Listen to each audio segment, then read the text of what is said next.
It's Wednesday morning here on the Football Spy Show. Get ready for a surprise from Liverpool, a swoop from Arsenal, and a rejection for Chelsea. We've got more of your top sixes and your teams, as usual, the way you want them to line up. But let's start off with some transfers.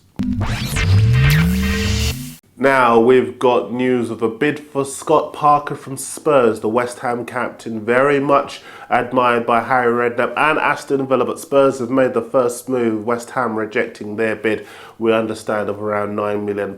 For more details on that, visit the Mirror Football website. Now, I've got to say, of all the left backs and right backs being talked about for Liverpool, the one I expected least to join the club was a former Charlton and Aston Villa defender Luke Young, but Roy Hodgson's made a £2.75 million bid for him, and Young is considering the offer. I can only assume he would be second choice behind Glenn Johnson for right back, and I can't really see him being the first choice at left back. Liverpool fans, your view please.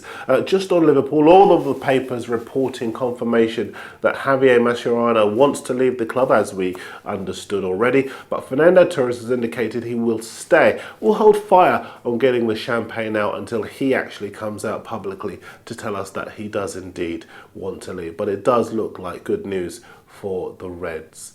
Elsewhere in our Daily Mirror, the Arsenal boss Arsene Wenger will turn his attentions to Werder Bremen's Germany international central defender Per Mertesacker after Sol Campbell signed for Newcastle yesterday. The Gunners are confident a £10 million offer can persuade Werder Bremen to part with the 25-year-old. He'd be an excellent signing for me, very good at the World Cup. Arsenal fans, would you take him? The Sun also say today that Arsenal are also in for Italy's first choice goalkeeper Federico Marchetti after his club Cagliari put the 27-year-old stopper up for sale. In the Mail, Benfica have slapped a massive £33 million price tag on Brazilian central defender David Luiz, who's also wanted by Chelsea, Man City and Real Madrid.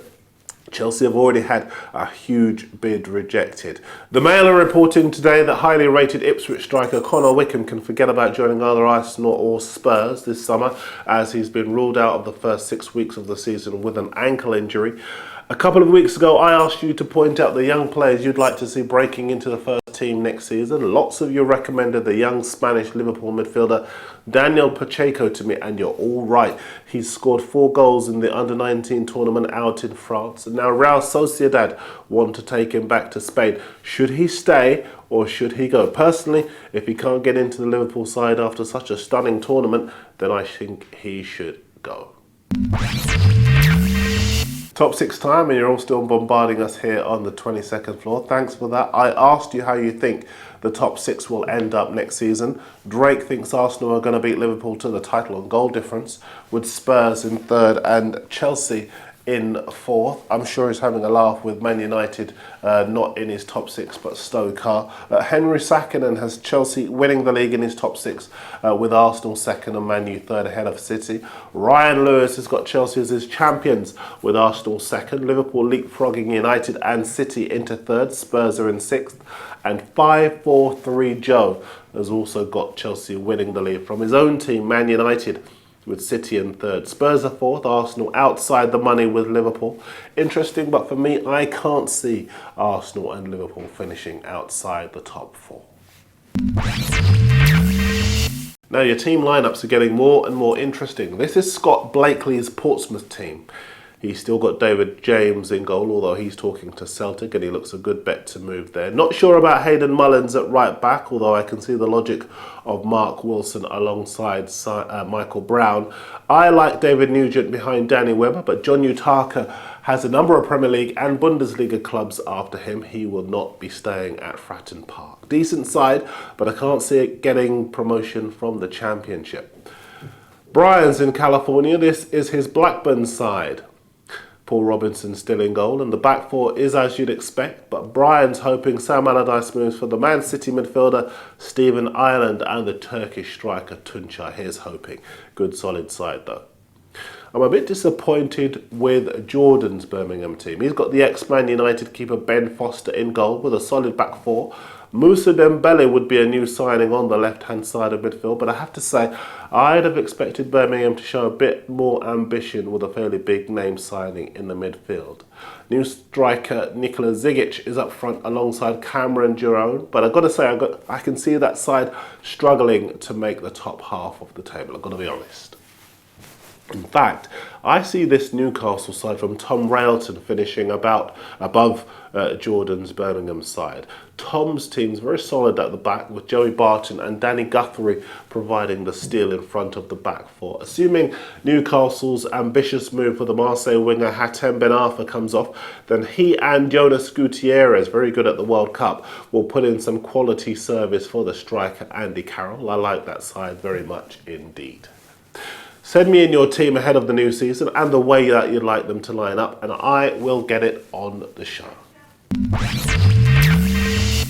Time for your messages, and Krishakia is worried as a Chelsea fan as Carlo Ancelotti said he won't be signing the Atletico Madrid striker Sergio Aguero. Krishakia is worried about relying on Drogba and Anelka for the whole season. Well, I think that you might see more of the younger strikers like Danny Sturridge, Gal Kakuta and Fabio Borini in the coming season.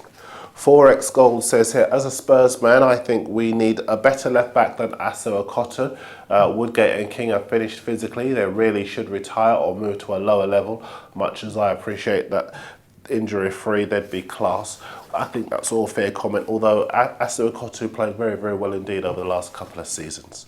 To Con 123, it is indeed true that the Premier League are watching Chelsea's pursuit of the Benfica winger Ramirez to ensure that it doesn't break any rules on third-party ownership. Lots of you Liverpool fans don't want to see the Real Madrid left side of Royston Drenthe at the club, and it has indeed, as we talked about yesterday, been established that the Facebook page where he appeared to be claiming that he was already joining the club was a fake. Wello wants news on Portsmouth. Well, the good news is that they've signed the Stoke defender Ibrahim Sonko on loan, even though they've got a transfer embargo. They've got special dispensation to do that. And just before we go, I've got another challenge for you. Which transfer saga will you be most glad to see the back of this summer? I don't know about you, but the Cesc Fabregas saga is driving me up the wall, much more so than Man City moving for Milner or the Fernando Torres will he, won't he stay at Liverpool saga. Which one is driving you mad the most? Post on YouTube, email me at spy@mirror.co.uk. You can even post on the Mirror Football website. Football Spy is back tomorrow. I'll see you next time.